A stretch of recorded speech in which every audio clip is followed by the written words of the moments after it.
Bonsoir à tous, on continue donc ma Masechet Ketubot d'Afrafret et on commande d'Afrafzaïn à la Mishnah en bas. Afrafzaïn à Moudbet à la Mishnah en bas. Omar Rab Zecharia ben הקצב, המעון הזה לא זזה ידה מתוך ידי, משעה שנכנסו בני כוכבים לירושלים ועד שיצאו. אמרו לו, אין אדם מעיד על עצמו. Cette Mishnah a fait suite au précédent dinim qu'on a enseigné dans la Mishnah précédente, que lorsque il y a toute une armée qui rentre pour conquérir une ville, on a un doute que toutes les femmes de Kohanim qui sont dans cette ville, on a une question, est-ce qu'elles ont été violées par cette armée ou pas? Auquel cas, si elles sont mariées avec des Kohanim, elles deviennent interdites à leur mari. Mais on a vu qu'on pouvait témoigner, s'il y avait un seul témoin qui témoignait sur ces femmes qu'elles étaient kshera, ça suffisait.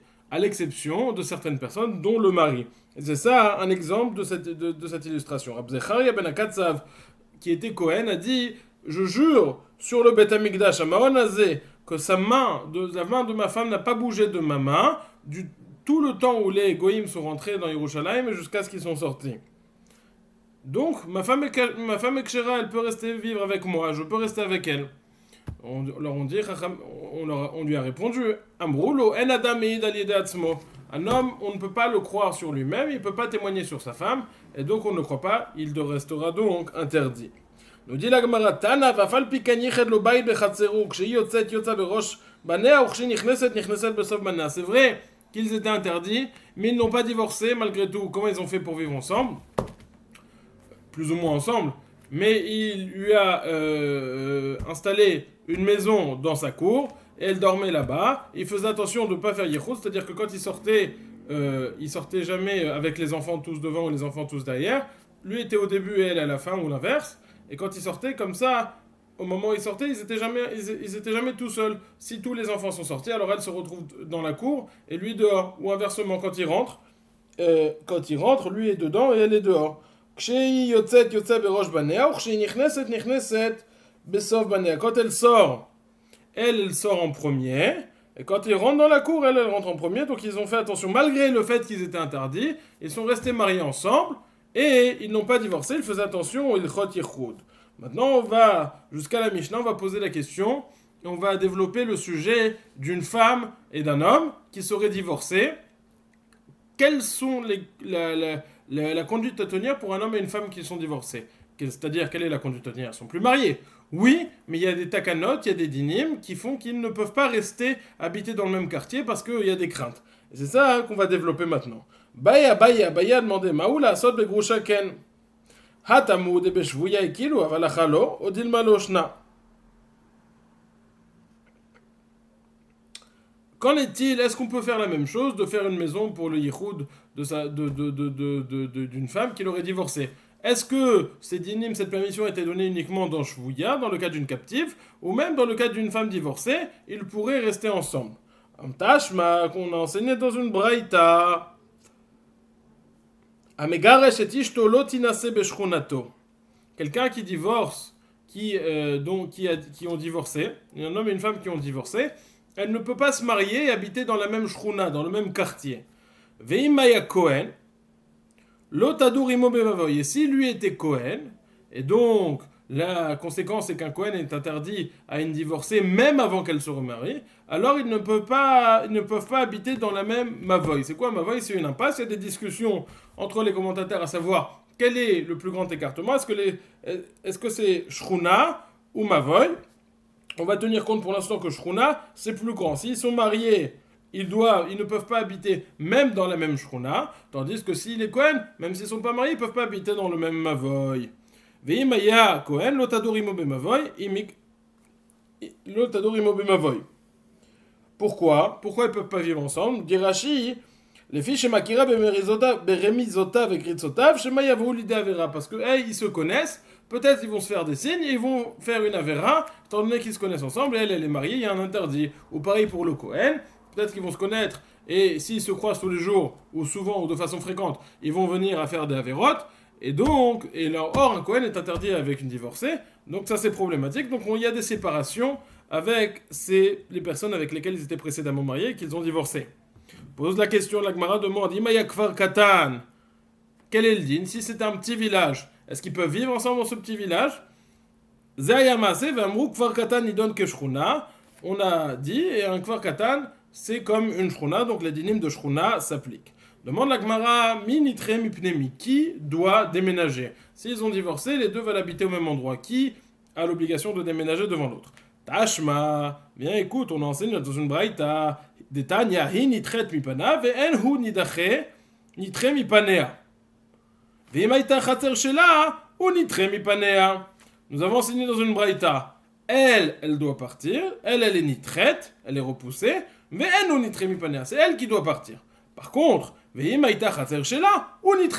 si c'est sa cour à elle, alors c'est lui qui doit partir et elle n'a pas à quitter sa cour ou vendre sa cour. Demande la Gemara, si la cour appartenait aux deux, et au mari et à la femme, est-ce que dans ce cas-là, on aurait la question, peut-être que le mari doit partir, peut-être que la femme doit partir, que fait-on dans ce cas-là?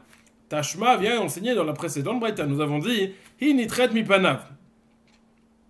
Non, pardon, pas dans la précédente braïta. Nous avons enseigné que initret mipana, que elle doit déménager. Bemayaskina demande la Gemara, de quel cas s'agit-il? Il imebechatzer shelo pshita. Si tu veux me dire que elle doit déménager quand l'appartement lui appartient, bah c'est évident, elle peut pas. Il a préséance, c'est lui, ça lui appartient. Donc c'est elle qui doit déménager plus loin. Et là, alors quand est-ce qu'on dit que la femme elle doit déménager? Quand l'appartement lui appartient à elle. Ça c'est évident, dit la Gemara.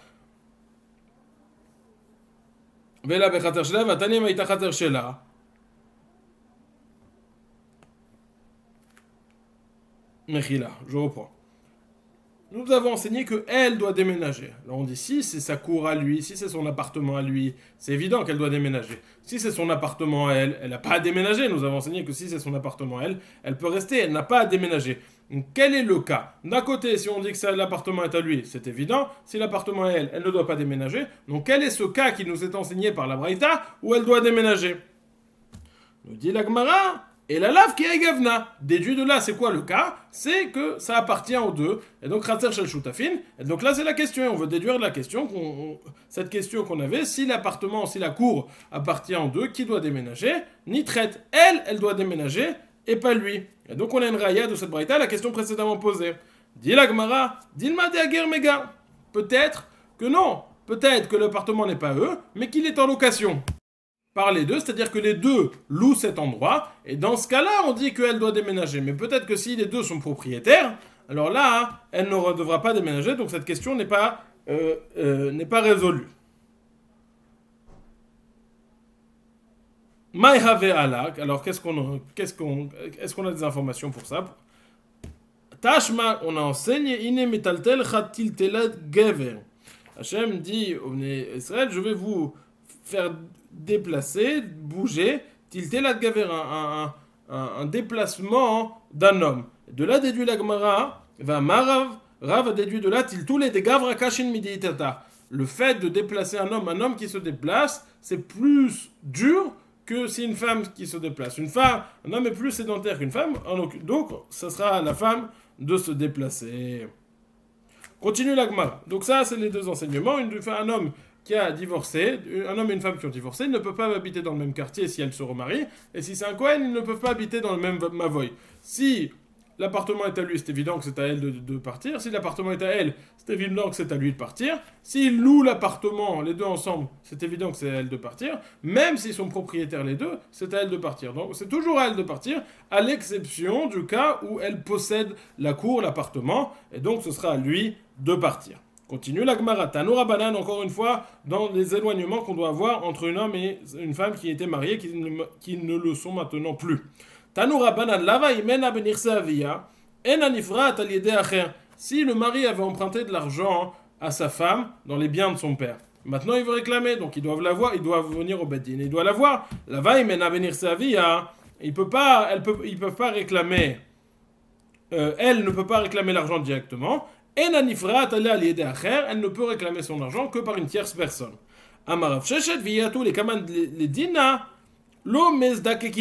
S'ils viennent devant moi, je ne m'occupe pas de ce cas et je ne veux pas qu'ils se voient, c'est pas bien qu'ils se voient. Rav Papa Amar, Shamut et Meshamtinan Leo. Rav Papa rajoute, non seulement je ne parle pas, je ne traite pas ce cas, mais en plus je les mets en chérem. Ravuna bered Rav Yoshua amar nagdunen mi menagdinan lehu. Non, je les frappe aussi. Amar Rav Nachman. Rav Nachman nous dit Tana bevel rabati. Nous avons enseigné dans une matière d'un midrash qui parle des ilchot avelut. Bamet varim amurim shenigar shamina nisuin. Aval keshenigar shamina irusin nifrat al yede atzma she'en libo gasba. Ce qu'on a enseigné, toutes ces restrictions, de savoir qu'elle ne peut pas réclamer tout seul l'argent, c'est uniquement lorsqu'elle a été mariée, elle a fait et les risouin, et les irusin, et les nisouin. Donc là, ils ont eu un certain niveau de proximité. Maintenant, on arrête. Et ils doivent plus se rencontrer. Par contre, si elle n'a été que fiancée, elle n'a fait que les irusin avec son mari, alors elle ni Bogasba, ils n'ont pas cette proximité. Alors elle peut réclamer directement l'argent. Maintenant, une histoire pour illustrer ce cas, on va voir comment juger ce cas befoal, activement les maasés, que c'est pas juste la halakha sèche. Il y avait un fiancé un couple, qui était fiancé, qui sont venus devant Rava. Donc, qui étaient divorcés. Ils étaient fiancés, mais ils ont divorcé.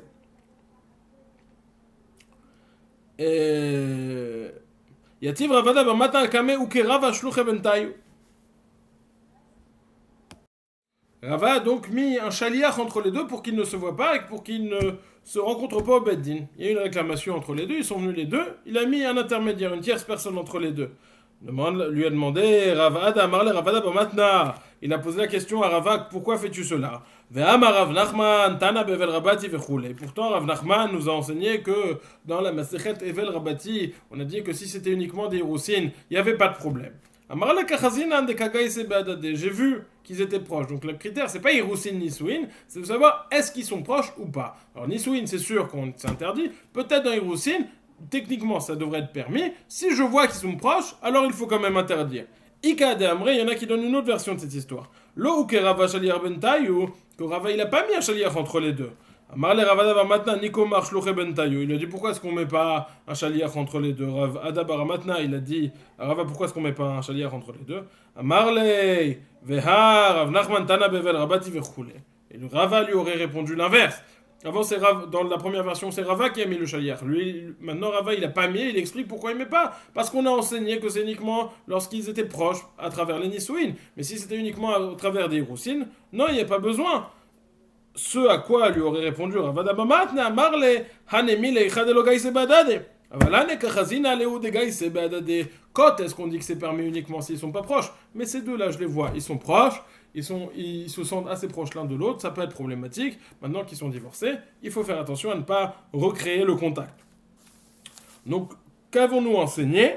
Nous avons enseigné, donc la Mishnah faisait suite au din précédemment énoncé, qu'un homme ne peut pas témoigner sur lui-même ou sur sa femme. On a vu qu'il avait fait cette technique pour pouvoir rester avec sa femme sans avoir de problème de yichud. Lui, on a posé, et de là où nous avons glisser vers les dînes de Groucha, d'une femme divorcée. Est-ce qu'elle peut habiter dans le même quartier, dans le même Mavoy que son mari? Qui doit déménager? Et la question, qu'ils n'ont pas à se rencontrer, même lorsqu'ils viendraient au Beddin. Continuons, Bezrat Hashem, dernière Mishnah du Perek. Omer et Mishnah. La Mishnah nous dit Velu nemanim ne'ait begodlan masheru bekotnan. On finit avec les Eduyot. On dit voilà ces personnes ils peuvent témoigner lorsqu'ils sont grands. Donc pour témoigner, il faut être grand, il faut être plus de bar mitzvah, mais ils peuvent témoigner lorsqu'ils sont grands de quelque chose qu'ils ont vu étant petits. Quels exemples avons-nous? Voici ceux qui peuvent témoigner alors qu'ils ont maintenant grandi, ce qu'ils ont vu lorsqu'ils étaient petits. Un homme peut dire je reconnais la signature de mon papa, de mon brave et de mon frère. Numéro 1. Numéro 2, il peut dire je me rappelle que cette femme, elle est sortie à son mariage, elle avait la inuma ou le voile ou la choupa avec des myrtes, et donc elle était betula, et elle avait les cheveux détachés. Donc il peut témoigner sur cette édoute. Je me rappelle qu'un tel, il sortait de l'école et il allait se tremper pour manger de la trouma. Donc c'était un Kohen. Cholek Imanu à la Goren, et je me rappelle de ce monsieur qui partageait avec nous la trouma au grenier, donc c'est un Kohen. Et je me rappelle que cet endroit, c'est un Beit Apras. Beit Apras, c'est quoi? C'est un champ sur lequel il y a eu un os, un cadavre, qui a été labouré dans tous les sens, et on estime donc maintenant, on ne sait plus où se trouve cette touma, où se trouvent ces ossements, donc on suppose sur une distance de 100 amot, qu'il y a de la touma, quelqu'un qui marche là-bas, il est tamé. Donc on le croit. S'ils sont en train de marcher en dehors de la ville, et dit attends, je sais plus, peut-être on est en dehors du troum, on est après le troum, il dit moi je me rappelle quand on était petit, on marchait jusqu'à la cabane bleue là-bas, on est encore dans le troum Shabbat, on peut le croire pour continuer à marcher. Aval en adam neeman lomar derech aya le ploni b'makom hazeh, ma'amad ou misped aya le ploni b'makom hazeh. Mais un homme ne peut pas dire, on ne peut pas dire, bah, je me rappelle que ce chemin ça lui appartenait à cette personne, ou que cet endroit pour faire des spedim ou pour faire des ma'amadot, des discours, ça appartenait à cet endroit, parce que c'est des discussions d'argent. La Gemara va expliquer que tous les cas énoncés plus haut sont des cas qui sont ou des rabbanan, où on a une aide extérieure qui nous permet de croire cette personne qui témoigne sur quelque chose qu'il a vu étant petit. Mais lorsqu'il s'agit d'une édoute nette pour sortir de l'argent, pour quelque chose de réel, de concret, sans koula des rabbanan ou autre, alors là on va pas le croire, c'est la différence entre ces premiers cas et les derniers cas. Reprenons les cas. Un homme il peut dire, je peux reconnaître, c'est l'écriture de papa c'est l'écriture de papa, c'est l'écriture de mon frère, c'est l'écriture de mon raf. Pourquoi est-ce qu'ils peuvent ça c'est cas numéro 1. La Gemara va dire que ça c'est des rabbanan. Le kiyum ashtar, comme on a annoncé plus haut, le besoin de valider un shtar, c'est uniquement des rabbanan, c'est pour ça qu'on le croit. Maintenant, le deuxième cas, Zachou a été beplonné Chiatsa Beinuma Verosha Paroa, s'il se souvient qu'une jeune fille était Betula, et que donc, auquel cas, elle pourrait réclamer 200 et pas uniquement 100 que son mari, au moment de la divorcer, au moment où il divorce, il dit je ne te dois que 100, il peut témoigner qu'elle s'est mariée, elle s'est mariée étant Betula. Pourquoi est-ce qu'on la croit? Nous dira la Gemara, parce qu'il y a un rov que la majorité des jeunes filles se marient étant vierges, et donc ça aide cette édoute. Cas numéro 3, deux témoignages pour dire où je me rappelle que quand il était petit, il se trempait pour manger de la trouma, ou qu'il recevait de la trouma. En tout cas, la Gemara va nous dire qu'il s'agit ici de trouma des rabbanan. Veshayara, vamakom azeh bet apras, là aussi ce din de touma, c'est un din de touma midé rabbanan. Vatkan einu bain beshabbat, l'histoire du troum shabbat, c'est aussi un din midé rabbanan. Par contre, lorsqu'il dit ça appartenait à un tel et ça appartenait à un tel, ça c'est une édoute pour faire sortir de l'argent, et ça c'est du domaine du Doraita. On va voir tout de suite de l'Agmara.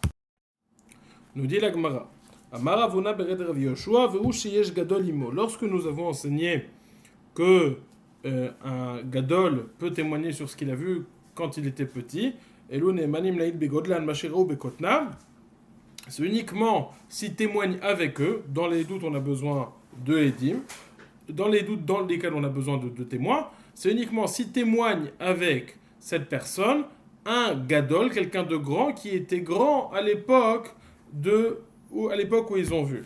Donc, par exemple, Neman Adam Lomar, Zektav Yado shel Abba, Zektav Yado shel Rabbi, Zektav Yado shel Achi. Étant donné qu'on a besoin de 2 témoins pour valider une signature, il faudra que lui il se rappelle que c'est la signature de son père et que quelqu'un d'autre qui était grand au moment où il a vu la signature de son père témoigne en même temps. Pareil pour le fait d'avoir vu la femme qui est sortie avec le voile le jour du mariage, mais pas pour d'autres dinim de Rabbanan. Dans la Mishnah, nous avons enseigné 3 cas au sujet du fait qu'ils se souviennent de la signature. De son père, de son rave, de son frère. On a besoin d'enseigner 3 cas. Nous dit la Gemara, Vetzricha, deyash meinan aviv mishum de shriar gabe aval rabo lo. Veyash meinan rabo mishum de itleim te de rabe aval aviv lo. Veyash meinan tarte aviv de shriar gabe verabo de itleim te aval achiv de itle loha veloha imalo. Kamashman, kivan de kiyum shtaot midarabanan, imnuhu rabonon berabonon. Si je n'avais enseigné que le père, je m'aurais dit, le père, étant donné qu'il est fréquemment, le fils est fréquemment en contact avec son père, donc c'est pour ça qu'il se souvient de la signature. Mais si c'est le rave, si c'est la signature du rave, je ne peux pas me reposer sur son témoignage. Donc c'est pour ça que j'ai besoin d'enseigner aussi le rave. Si je n'avais enseigné que le rave, alors je dis le rave, quand il est en présence du Rav, il a la crainte du Rav. C'est pour ça qu'il va faire très attention. Mais le père, il n'a pas réellement la crainte du père, donc il ne va pas faire attention. Et si je n'avais enseigné que, c'est pour ça que si je n'avais enseigné que le Rav, j'ai besoin d'enseigner aussi le père. Si je n'avais enseigné que le Rav et le père, j'aurais dit le Rav parce qu'il a la crainte, le père parce qu'il est fréquemment en sa compagnie, mais le frère où il n'y a aucun de ces deux éléments, non. Kamash Malan, que la raison pour laquelle je le crois, étant donné que tout le Kiyum Shtar, c'est Midé Rabbanan, toute la nécessité de valider un Shtar, c'est uniquement Midé Rabbanan, Rabbanan, ils ont dit, on les croit, et Minou Rabbanan Beder Rabbanan. Rabbanan ont le droit de croire, puisque c'est logique, et donc ça c'est même le père, même le frère, même le père, même le Rav, même le frère. Continue la Gemara sur la deuxième case. Au sujet de la discussion entre la femme et son ancien mari ou les orphelins, à savoir est-ce qu'elle s'est mariée Almana ou Betula, et donc est-ce que sa Ketouba est de 200 ou 200, on a dit qu'ils peuvent témoigner que c'était un mariage spécifiquement du Betula, par exemple elle avait le voile. Pourquoi est-ce qu'on les croit? Nous dit la Gemara, Maïtama, Kevan de Rov Nashim Betulot Nisot, Gilu Milta Be'almaou. Étant donné que la majorité des femmes se marient en étant Betulot, alors ça suffit, on peut se reposer. Ils ne font juste que dévoiler encore quelque chose, mais étant donné qu'il y a le Rov, c'est pour ça qu'on peut se reposer sur ce témoignage. Passage suivant, Veshayesh Plonin Yotsemi Beitasefer Litvol Lechol Bitrouma, que un tel sortait de l'école pour aller manger de la terouma. Dit la Gemara, le fait que quelqu'un mange de la trouma, c'est problématique. Ça ne nous dit pas forcément que c'est un Kohen, parce que l'esclave du Kohen, lui aussi mange de la trouma. Donc comment est-ce que le fait qu'il mange de la trouma, c'est une bonne preuve que c'est un Kohen? Demande à Gemara, Vedinma Evet Kohen, ou peut-être que c'est le serviteur d'un Kohen, mais c'est pas réellement un Kohen. Mais ça y est, allez, les Rabbi Yoshua ben Levi, Damar Rabbi Yoshua ben Levi, Asur le Adam, Shiyilmad et Avdo Torah. En réalité, selon l'opinion de Rabbi Yoshua ben Levi, on comprend bien, parce qu'on a dit que cet enfant, il se rappelle qu'il sortait de l'école, et Rabbi Yoshua ben Levi nous a dit, il est interdit d'apprendre à son esclave, à son serviteur, de la Torah, lui enseigner de la Torah. Étant donné que c'est interdit, donc si partie du témoignage, c'est qu'il sort du Beth Sefer, qu'il sort de l'école, étant donné qu'il sort de l'école, il ne s'agit pas de son Eved. Demande la Gemara s'étonne sur cet enseignement. Velo ve'atani alavei menu rabo, she'asao rabo apotropos, o she'niach tefilin bifne rabo, o she'kara shlosha psukim bebet hakneset. Arez lo yatsa lecherut. La Gemara, cette braïta compte plusieurs comportements qui, a priori, pourraient s'expliquer comme le fait que cette personne était libre, et donc on pourrait supposer que le maître aurait libéré son esclave. Quels sont ces cas? Si son maître a emprunté de l'argent à son évêque. Ah bah, ça veut dire si lui emprunte de l'argent, on dirait qu'il est libre. Ou chez Asao Rabo Apotropos. Ou si le maître de cet esclave l'a rendu tuteur, parrain. Ou chez Nier Tfilin Bifne Rabo. Ou que ce évêque a mis les Tfilin devant son rave, devant son maître. Ou chez Karash Lusha Psukim Bebet Akneset.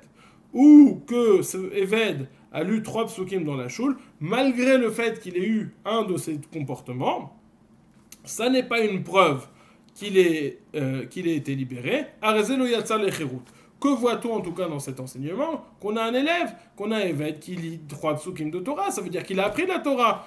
Pas comme l'enseignement de Rabbi Yoshua ben Levi qui nous dit que c'est interdit de lui apprendre la Torah. Réponse de la Gemara.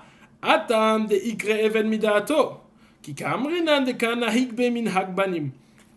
le Eved, il apprend tout seul la brioute, ce que Rabbi Yoshua ben Levi a interdit, c'est qu'on lui enseigne comme on enseignerait à nos enfants, c'est-à-dire de façon régulière. Litvo lechol bitrouma, j'ai vu encore une fois ce passage de la Mishnah qui nous dit il a vu ce Eved il a vu cette personne qui se trempait pour manger de la trouma, nous dit la Gemara, on la croit uniquement dans la trouma des Rabbanan, ou trouma de Chutz Laaretz, ou la trouma qui est des fruits ou des légumes, mais pas la trouma des céréales, du vin et de l'huile. Continuons. Il se rappelle aussi un des témoignages chez Acholek Imanu Alagoren. Il se rappelle qu'au moment où on allait au grenier pour recevoir la trouma, lui aussi il recevait une partie. Dit la Gemara, Vedilma Evet Kohenu. Peut-être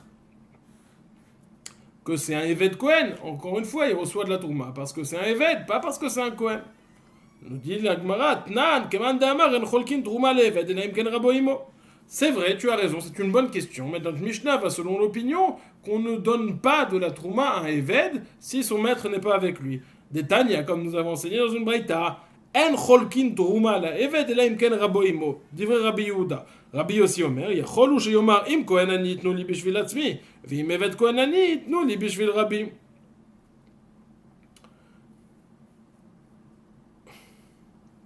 Il y a une marloquette Rabbi Yehuda et Rabbi Yossi, à savoir est-ce qu'on donne de la trouma au Eved alors que son maître n'est pas là. Rabbi Yehuda dit on ne le fait pas, Rabbi Yossi dit il peut le faire parce que le Eved il dit ou tu me donnes pour moi ou tu me donnes pour mon frère. Bon, c'est un cas dans la Mishnah là-bas. En tout cas, marloquette Rabbi Yehuda et Rabbi Yossi, est-ce qu'on peut prendre le risque ou est-ce qu'on donne de la trouma à un Eved? Nous dit la Gemara, il n'y a pas de marloquette en réalité. Tout le monde est d'accord que théoriquement on pourrait donner la trouma à Eved. La question c'est quelle va être la conséquence du fait qu'on va donner la trouma à Eved. Et ça dépend du minhag de l'endroit. Nous dit la Gemara, Bimkomo shel Rabbi Yehuda ayu ma'alin mitrouma le yochasin, Bimkomo shel Rabbi Yossi lo ayu ma'alin mitrouma le yochasin. Dans là où Rabbi Yehuda habitait, le fait de recevoir la trouma, tout le monde le considérait comme un bon Kohen, même pour se marier avec lui, même pour faire le service au Beth Amikdash. Et ça, c'est problématique. Le fait qu'on lui donne la trouma, c'est pas une preuve qu'il peut faire le service au Beth Amikdash. C'est pour cela que Rabbi Yehuda il dit, on lui donne pas la trouma, parce que si on lui donne de la trouma, ça va l'emmener tout de suite au Beth Amikdash. Par contre, dans l'endroit de Rabbi Yossi, là où Rabbi Yossi habitait, s'il mangeait la trouma, c'est très bien, la brioute, qu'il mange la trouma. Mais ça ne veut pas dire qu'il peut manger, qu'il peut aller faire le service au Beth Amikdash. Ça ne veut pas dire qu'il peut se marier et qu'on a vérifié son yichus. Non. Ça veut juste dire qu'il peut manger de la trouma. Mais ça ne va pas plus loin que ça. C'est pour cela, étant donné que dans l'endroit de Rabbi Yehuda, manger de la trouma, ça avait une implication très importante qu'on ne voulait pas entraîner. Alors il a dit, même la trouma, on ne mange pas, pour ne pas arriver à cette implication. Étant donné que dans l'endroit de Rabbi Yossi, on mangeait de la trouma, ça n'avait comme implication que manger de la trouma, alors on pouvait lui donner manger de la trouma. Minadine, tout le monde est d'accord, qu'on peut lui donner de la trouma, mais qu'on ne le fait pas le monter au niveau au-dessus. Simplement, ça dépendait du minag des endroits. Et donc, dans notre Mishnah, lorsqu'on a dit qu'on était cholek avec lui, ça parlait selon l'opinion de Rabbi Yehuda, c'est-à-dire dans l'endroit de Rabbi Yehuda où on ne donnait pas de trouma à un Eved. Dit la Gemara, Tanya, une histoire qui se rapporte à ce que l'on vient d'enseigner. Omar Rabbi Lazar be Rabbi Yossi. Rabbi Lazar be Rabbi Yossi nous dit, Miyamai lo hati, pamachat hati velu Eved la keuna apiv. אלו על כדאי איתך, השתאומה בהמתן של צדיקים מן הקדוש ברוך הוא מביא תקלה על ידם, צדיקים עצמם לא כל שכן, אלא ביקשו לעלות עבד לכהונה על פי חזה באתרי דרבי יוסי ואזל ואסיד באתרי דרבי יהודה. Rabbi Elazar et Rabbi Yossi nous dit, moi je n'ai jamais témoigné, et une fois j'ai témoigné, et ils ont considéré un Eved comme un bon Kohen à cause de moi. La Gemara s'étonne, est-ce possible de considérer que par le témoignage d'un tzaddik comme Rabbi Elazar et Rabbi Yossi, on a fait monter un Eved la Keuna? C'est pas possible. Pourquoi? Ashta, même un animal d'un tzaddik, Akadosh Baruch Hu ne fait pas de problème, n'amène pas un problème par le biais d'un animal de tzaddikim. Ashta ma behemtan shel tzaddikim, même l'animal des tzaddikim, en Akadosh Baruch Hu mevit akala al yadam. Tzadikim atzmam lo kol sheken, si Akadosh Baruch Hu ne porte pas de problème par le biais des animaux des tzadikim. Si c'est par le tzadik lui-même, c'est sûr, s'il n'a pas eu l'intention, il n'y aura pas de takala, il n'y aura pas de problème qui venait de lui. Et là, c'est pas qu'ils ont fait monter un Eved la Keuna, ils ont voulu considérer un Eved la Keuna. Qu'est-ce qui s'est passé? Lui, il a vu à l'endroit de Rabbi Yossi qu'on lui donnait de la trouma. Pourquoi? Comme on a expliqué plus haut, car dans l'endroit de Rabbi Yossi, on donnait de la trouma. Et il est allé témoigner sur cette personne, Bimkomo shel Rabbi Yehuda, dans l'endroit de Rabbi Yehuda. Or, dans l'endroit de Rabbi Yehuda, si quelqu'un mange de la trouma, on considère tout de suite comme un Kohen. Tandis que dans l'endroit de Rabbi Yossi, ça n'est pas le cas. Ils ont failli le faire monter la Keuna, puis après, apparemment, ils se sont rendus compte qu'il n'avait pas témoigné dans le même endroit, ils lui ont demandé mais où c'était, et ils ont compris que c'était pas dans l'endroit de Bimkomo shel Rabbi Yehuda, et là Bimkomo shel Rabbi Yossi. Continue, la Mishnah nous a enseigné que cet endroit est un Beit Apras. Beit Apras, on a expliqué, c'est un terrain où il y avait un mort et on ne sait pas où c'est passé, ils ont labouré tout le terrain. On suppose que les ossements de cette personne, de ce mort, ne se sont dispersés que dans un rayon de 100 amas, pas plus. Et donc c'est un Mémidé Rabanan. Maïtama, pourquoi est-ce qu'on peut le croire sur ce din? Nous dit la Gemara, encore une fois, Beitapras des Rabanan. Ce Beitapras c'est des Rabanan. Damar Aviuda Marshmuel Menaper Adam Beitapras Voler. C'est vrai qu'on a dit que quelqu'un qui va dans le Beitapras, c'est des Rabanan, mais c'est tamé. Mais si quelqu'un il veut passer quand même, alors il passe par terre et il souffle tout son chemin. Et si on suppose que s'il y avait un os qui est gros comme de l'orge, comme un grain d'orge, qui est séora, alors il l'aurait vu. S'il l'a pas vu, c'est que c'est bon. Donc tu vois que du fait qu'on a cette couleur, on voit que c'est des Rabanan. Rabbi Yehuda Barami Mishmei de Rabbi Yehuda Amar Beitapras Shenidash Tahor. Un Beitapras qui a été écrasé, piétiné par des pieds, alors là il devient Tahor. Pourquoi? Maïtama Yefchar Le'etzem Keseora Shelo Nidash Barakel. Il n'est pas possible qu'un os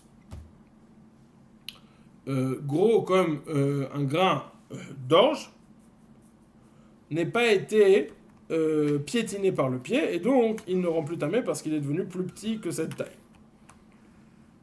Continue la Gemara encore sur ce qu'on a enseigné dans la Mishnah. Si le Katan se rappelle et dit oui, jusque-là on allait pour le Troum pour le Troum Shabbat, Kassavar Troumin des Rabbanan. Notre Mishnah elle pense que le Troum Shabbat l'interdit de dépasser une certaine distance pendant Shabbat. C'est uniquement un din des Rabbanan, c'est pour ça qu'on le croit. Continue la Gemara ven Adam Neman, Omar der Chaya le Ploni bim komazé Mahamad. Ou Mispedaya le Ploni bim komazé. Un homme, on ne croit pas un homme pour dire cet endroit ça appartenait à un tel. Dit la Gemara, pourquoi Maïtama Afuke mamoino l'homme afkinan. On ne veut pas sortir de l'argent sur la base d'un tel témoignage. Pourquoi? Parce que ça c'est un problème, un réel problème. Il n'y a pas toutes les coulottes, si t'es plus haut, des Rabbanan, Rov, etc. Non, il n'y a pas. Tanu Rabbanan ont enseigné. Neman atinok lomar, kach amarli abba. Mi mishpachazu tehora, mishpachazu tmea. Un enfant, on peut croire, un enfant qui dit que son père lui a dit alors qu'il était enfant, c'est-à-dire que maintenant il est grand, mais il dit je me rappelle quand j'étais enfant, mon père m'a dit cette famille est impure, cette famille est théora. La Gemara dit c'est quoi un taor et tamé? C'est pas un shayar, ça ne se rapporte pas à des familles. Théora vetmea sal kadatar et la mishpachazu kshera ou mishpachazu psula. Cette famille est kshera et cette famille est psula. Donc le fait qu'il dit ça, on peut se baser sur son témoignage. Vesheachalnu bektsatsa shel bat ploni le ploni. Nous avons mangé à la ktsatsa shel bat ploni le ploni. La Gemara va expliquer que veut dire la ktsatsa exactement. Veshayinu molichim chala ou matanot le ploni kohen al yedei atzmo avalo al yedei acher. Il peut témoigner aussi qu'on a porté des chalot donc de keuna et des matnot keuna à un tel qui est donc kohen si tant qu'il témoigne que c'est lui-même qui a porté. Il dit je me rappelle que moi-même j'apportais ça à ce Kohen, donc des matnot keuna qui ne sont shayach qu'au Kohen.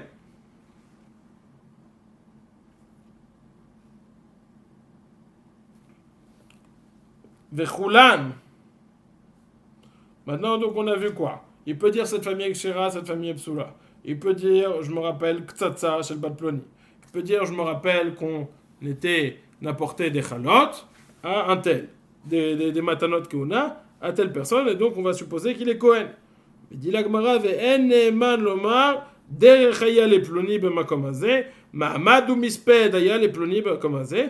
Par contre cette personne on ne la croit pas pour dire cette personne avait un chemin donc ça lui appartenait ce passage, ou alors il avait un endroit pour faire ses spédim, ou alors il avait un endroit pour faire ses mahamadot. Qu'est-ce que c'est exactement les mahamadot? Un endroit où on faisait la shiva pour le mort. Donc ça, c'est ce que nous a enseigné Tanakama. Rabbi Yochanan ben Broka Omer, Ne'emanim. Il n'est pas d'accord, il dit Ne'emanim. La Gemara va tout de suite essayer de comprendre sur quoi a-t-il dit Ne'emanim, sur lequel de ces dîners mentionnés. On rappelle, on avait Mishpachazu Teora ou Mishpachazu Kshera, Mishpachazu Psula. On a mangé Ktsatsa Shel Ploni et cette personne est Kohen. Ah, j'ai loupé pardon, j'ai loupé une phrase. Vechulan. Imaya oved kochavim venitgayer. Je reprends quelques lignes plus haut. Vechulan imaya oved kochavim venitgayer. Evet venishtacher en ne'emanim. Tout ce qu'on a dit qui peut témoigner qu'il se rappelle quelque chose lorsqu'il était petit. Si c'était un goy et qui s'est converti, et quand il était petit, il était goy, ou alors, si c'était un esclave et qui s'est libéré, alors ça compte pas, il ne peut pas témoigner ça. La Gemara va expliquer tout de suite pourquoi ne peut-il pas témoigner ça. Rabbi Yochanan ben Broka Mernémanim demande à Gemara, Rabbi Yochanan ben Broka Ahaya, sur quoi est-il cholek ce Rabbi Yochanan ben Broka? Il y met à Seifa à Fukema Moino. Si tu veux me dire qu'il parle dans le cas où l'enfant dit on ne le croit pas lorsqu'il dit ce chemin était un tel. Et c'est évident qu'on ne le croit pas. Rabbi Yochanan ben Broka ne peut pas être cholek sur ça, car il fait sortir de l'argent. Et là, Areisha, mais sur un din au-dessus, qui dit Vechulam imayov de imayav kochavim venitgayer revet venishtacher en neemanim. Rabbi Yochanan ben Broka omer neemanim. Est-ce qu'on va croire quelqu'un qui témoigne qu'il était sur ce qu'il a vu alors qu'il était goy, ou sur ce qu'il a vu alors qu'il était esclave, même si maintenant il a été libéré, même si maintenant il s'est converti, est-ce qu'on va le croire? Tanakama pense, on ne le croit pas. Rabbi Yochanan ben Broka pense, on le croit. Bemaï kamiflige, demande la Gemara, quelle est la machloket? Tanakama savar kevan de ovet kochavim ou l'avedayek. Rabbi Yochanan ben Broka savar kevan de daït et les gour et midak avedayek. Quelle différence entre les deux? Quelle est la question? Déjà, pourquoi en fait Kochavim on ne le croirait pas? Pas parce qu'il était goy, parce que s'il était goy, il n'était pas sous les doutes, de la même façon que le kata n'était pas sous les doutes quand il a vu. Alors quel est le problème? C'est qu'étant donné qu'il était goy, il n'était pas baïnanim, il ne savait pas ce que c'était, il ne comprenait pas toutes les finesses et tous les détails. Donc il ne faisait pas attention à tous ces détails. Et ça devient problématique. Un goy qui voit quelqu'un qui fait klirishon, klishishi shabbat, il voit juste quelqu'un qui s'est fait un café. Un juif, il peut te dire, il a pris 3 verres exactement pour ça, il a fait passer dans le premier, dans le deuxième, il va faire attention à tout type de détails auxquels il est sensible. Nous dit Tanakama, étant donné que le goy ou le éved n'est pas sensible à ce type de détails, il va pas faire attention. Il va pas faire attention. On ne peut pas se reposer sur son témoignage. Par contre, Rabbi Yochanan ben Broka, sur quoi est-il cholek? Il dit c'est vrai, je suis d'accord avec toi. Bécaron, il fait pas attention.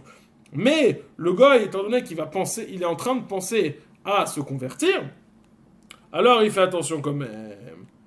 Majnafkamina, si le goy c'était un moment où il pensait pas se convertir, alors ça pourrait avoir une différence. Même selon Rabbi Yochanan ben Broka, on ne devrait pas le croire. Mike Ktsatsa, on avait dit que le petit peut être Neman Ktsatsa. Ktsatsa, ça veut dire couper, casser. Des Tanou Rabanan, car nous avons enseigné. Keitzad Ktsatsa, qu'est-ce qu'une Ktsatsa? Echan Mina Achem Shenasa Isha Shena Ogenetlo. Il y a une fratrie, il y en a un de ses frères qui s'est marié avec une femme qui n'était pas kshera malheureusement. Bain Bnei Mishpacha ou Mevin Chavit Melea Perot. Les Bnei Mishpacha, la famille vient avec un tonneau rempli de fruits. Il casse ce tonneau au milieu de tout le monde, donc sûrement que tout le monde peut manger de ces fruits. Tout le monde peut venir. Et ils disent donc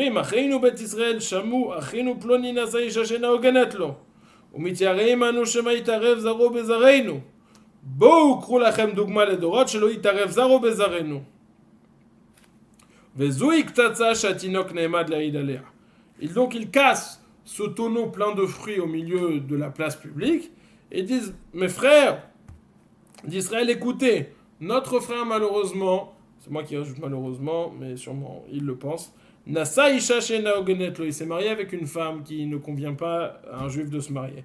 Et on a peur peut-être que dans sa descendance, vous allez vous mélanger avec sa descendance alors qu'elle n'est pas bonne. Venez, sachez-le, prenez exemple maintenant de faire attention de ne pas se marier avec sa descendance, que nos descendances ne se marient pas avec cette descendance. Et c'est ça, ce qu'on appelle Ktsatsa, qu'un tinok, qu'un enfant qui a grandi, on le croit lorsqu'il témoigne, il dit « Je me rappelle que j'ai vu ce problème sur cette personne, donc c'est pour le rendre pasoul ». Baruch Hashem, on a fini le Perek Sheni de Masechet Ketubot. Demain, on commencera Perek Shlishi Adran Alach Aisha Shenitar Mela. Bonne soirée.